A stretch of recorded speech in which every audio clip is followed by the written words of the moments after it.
అన్నంలోకి బాగా రుచిగా ఉండే టమాటా చట్నీ చేసుకోవడానికి మనం 1/2 కిలో టమాటాలు తీసుకుందాం. కడాయి వెలిగించి దానికి సరిపడా పోపు దినుసులు వేసుకుందాం.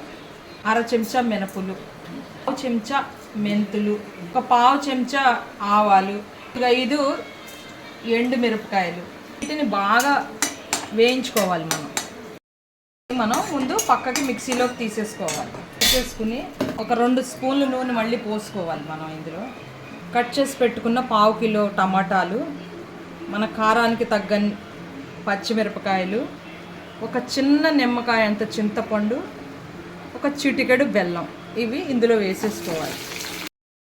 పచ్చడికి సరిపడా ఉప్పు కూడా ఇందులో వేసుకుని మనం కలిపేసుకుని సన్నని మంట మీద మూత పెట్టి టమాటాలు పచ్చి పోయేంత వరకు, నీరు పోయేంత వరకు మనం మగ్గించుకోవాలి. ఇంకా మనం స్టవ్ ఆపేసి చల్లారి పెట్టుకుని మిక్సీ వేసుకోవడమే. మనం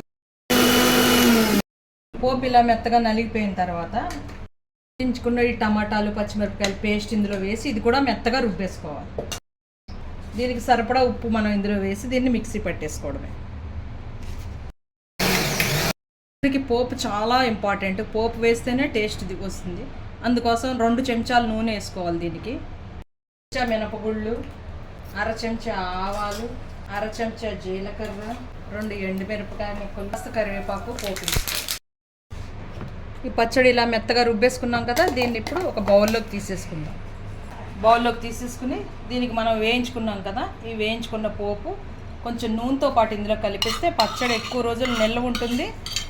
అన్నంలో కూడా వేసుకు తినచ్చు. ఇది చాలా రుచిగా ఉంటుంది. వేడివేడి అన్నంలో నెయ్యి వేసుకుని పచ్చడి ఇంత వేసుకుని కలుపుకు తింటే సూపర్ ఎమ్మీగా ఉంటుంది.